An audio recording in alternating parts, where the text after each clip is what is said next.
নিঃস্ব অবস্থায় কি দোয়া করতে পারেন একজন মানুষ, এই দোয়াটা শিখে নেন, ইনশাআল্লাহ আপনার জীবনের সমস্ত সংকট কেটে যাবে ইনশাআল্লাহ। আমি নিজেও ওই দোয়াটা বেশি বেশি করার চেষ্টা করি। দোয়াটা হচ্ছে, মুসা আলাইহিস সালাম একটা গাছের নিচে হেলান দিয়ে বসলেন, বসে দেখলেন দুজন মেয়ে দাঁড়িয়ে আছে দূরে, পানি নিতে পারছে না, লোকজন পানি নিয়ে যাচ্ছে, ওরা দাঁড়িয়ে আছে বেচারি। মুসা আলাইহিস সালাম গিয়ে বললেন, কি সমস্যা আপনাদের? এটা নিয়ে আপনারা আবার মেয়েদের সাথে কথা বলার চেষ্টা করেন না, ঠিক আছে? তো মাহারাম গায়রা মাহারাম মেনে চলে। তারা বললেন যে আমাদের বাবা অনেক বৃদ্ধ মানুষ, আমরা পানি নিতে পারি না যতক্ষণ না আমাদের কম পানি নিয়ে চলে যায়। তো মুসা আলাইহিস সালাম তো একটু বললাম না, ফিজিক্যালি খুব স্ট্রং ছিলেন, থাকে না বডি বিল্ডার, সামনে গিয়ে কথা বলে সরো পানি নিতে দাও, তখন মানুষ একটু মূল্যায়ন করে না। তো মুসা আলাইহিস সালাম এভাবে পানি নিয়ে দিলেন এবং বাছুরদেরকে পানি পান করালেন, করিয়ে গাছের নিচে এসে বসে আছেন। বসে বসে তিনি দোয়া করছেন, এই যে দোয়াটা তিনি দোয়া করছেন, রব্বি, একটা নেক কাজ করলেন, নেক কাজ করলেন না, মানুষের উপকার করলেন, নেক কাজ করে এসে গাছের নিচে বসে দোয়া করছেন, আল্লাহ এখানে তো আমার খাবার পানি বাসস্থান কিছুই নাই, আমি কি করব? রব্বি ইন্নি লিমা আনজালতা ইলাইয়া মিন খায়রিন ফাকির, রব্বি ইন্নি লিমা আনজালতা ইলাইয়া মিন খায়রিন ফাকির। আবার বলেন, রব্বি ইন্নি লিমা আনজালতা ইলাইয়া মিন খায়রিন ফাকির। অর্থ হচ্ছে, হে আল্লাহ, তুমি তোমার পক্ষ থেকে আমার উপরে যে নেয়ামতগুলো দিবে, আমি এর জন্য ফকির হয়ে বসে আছি আল্লাহ। অর্থ বুঝে পড়বেন ভাই, নামাজ রোজা হজ জাকাত যাই করেন আল্লাহর ওয়াস্তে অর্থ বুঝে পড়বেন।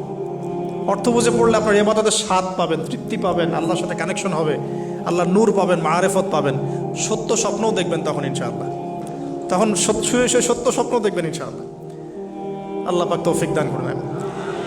এবার আল্লাহ পাকের সাহায্য নেমে আসলো, ওই দুই মেয়ের মধ্যে একজন হেঁটে হেঁটে চলে আসছে। এবার এই মেয়ের হাঁটা সম্পর্কেও কোরআন কথা বলেছে, সুবহানাল্লাহ। এই মেয়ে কিভাবে হেঁটে এসেছে এই হাঁটার বর্ণনাও কোরআন দিয়েছে। কোরআন বলেছে এই মেয়ে হেঁটে আসছে লাজুক পায়ে। কি পায়ে? এখন আপনি এই পুরো ওয়ার্ল্ডের মেয়েদের হাঁটা দেখেন, লজ্জা আছে? তাহলে মেয়েদের সাথে লজ্জা একটা গভীর সম্পর্ক আছে। এই মেয়ের প্রশংসা আল্লাহ পাক কোরআনে করলেন, লাজুক পায়ে, লাজুক ভঙ্গিতে, অবনত নয়নে সে হেঁটে আসলো। এখন আপনি কেলে যান, গো টু খেল, আপনাদের টুইন টাওয়ারে যান, দেখেন সবার হাঁটার চলা দেখেন। হায়া লজ্জার কোনো বালাই আছে এখানে? আমি গত লেকচারে বলেছিলাম যে আদম আলাইহিস সালাম এবং হাওয়া আলাইহিস সালাম, ইবলিস তাদের সাথে প্রথম যে আচরণ করেছে ওই ফল খাওয়ানোর পরে, সেটা কি? তাদের গা থেকে পোশাক খুলে পড়ে গেছে, মানে নগ্ন করে দিয়েছে আমাদের পিতামাতাকে। মহাবিশ্ব নগ্ন করে দিয়েছে কে? ইবলিস। তো এখন এই পৃথিবীতে আমরা যারা নগ্নতার চর্চা করছি, তার কার এজেন্ট আমরা বুঝতে বাকি আছে? আমার কথা কি বুঝতে পারছেন কি না? এই কানেকশন মেলানোর চেষ্টা করেন, ডটসগুলো মেলানোর চেষ্টা করেন। সামনে যাই প্রিয় ভাই, এই মেয়ে এসে বলছে, আমার বাবা আপনাকে ডাকেন, আমার বাবা আপনাকে ডাকছেন। তিনি গেলেন, বাবা শুআয়ব আলাইহিস সালাম। তখন এক বোন ইনডাইরেক্টলি বাবাকে বোঝাচ্ছে যে বিয়ে শাদী দিলে ভালো হয়। এক বোন বলছে যে আপনি তো তাকে পুরস্কৃত করতে চাচ্ছেন, তাহলে এইরকম কবিউন আমিন একজন মানুষকে সবচেয়ে ভালোভাবে পুরস্কৃত করা যায় তার যথাযোগ্য প্রতিদান দেওয়ার মধ্য দিয়ে। তো মেয়ের ইশারা বাবা বুঝেছেন, তিনি নিজের এক মেয়ের সাথে মুসা আলাইহিস সালাম বিয়ে দিলেন, সুবহানাল্লাহ। তবে শর্ত দিলেন, দেন মোহর। কি মোহর? তো নাই মোহর। কি এবার মোহর হচ্ছে 8 বছর তোমাকে আমার ফার্মে কাজ করতে হবে। এটা আগেকার একটা স্টাইল ছিল, সুন্নাহ। এটা এখন নাই, যদিও আগে এরকম ছিল যে দেনমোহর দেওয়ার জন্য এই একটা পদ্ধতি ছিল। যেমন ইয়াকুব আলাইহিস সালামের ক্ষেত্রেও এরকম 7 বছরের কথা আসছে, তিনি 7 বছর তার শ্বশুরের ফার্মে কাজ করেছেন। এটা নতুন ছিল না ওই সময়, এটা কমন ছিল।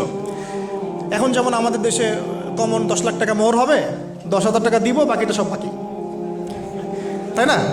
তো এরকম আর কি কমন কিছু বিষয় থাকে আর কি। আস্তাগফিরুল্লাহ, মাফ করো। বলবে বাসরাতে, বলবে আমাকে মাফ করে দাও। শুরুতেই নিজের গায়রথহীনতার পরিচয় দিল। আবার এদিকে শ্বশুরের কাছে মাশাল্লাহ মোটা অঙ্কের ডোনেশন নিতে চাচ্ছে, যৌতুক। বিয়ে আমাদের ওখানে মাশাল্লাহ মানে কেনা বেচা, মেয়ে বিক্রি করতেছে আর ছেলে কিনতেছে। এবার 8 বছর পূর্ণ করা হলো, তিনি আরও 2 বছর 10 বছর পূর্ণ করলেন। এই 10 বছরে মুসা আলাইহিস সালাম নববী পরিবেশ পেলেন, অভিভাবক পেলেন, স্ত্রী পেলেন, প্রেমময়ী সন্তান ইত্যাদি সব কিছু। এবার আল্লাহ রাব্বুল আলামিন তাকে মিশরের দিকে যাওয়ার যে সময়টা এখন হয়ে গেছে, 10 বছর হয়ে গেছে, মিশরে যেতে হবে।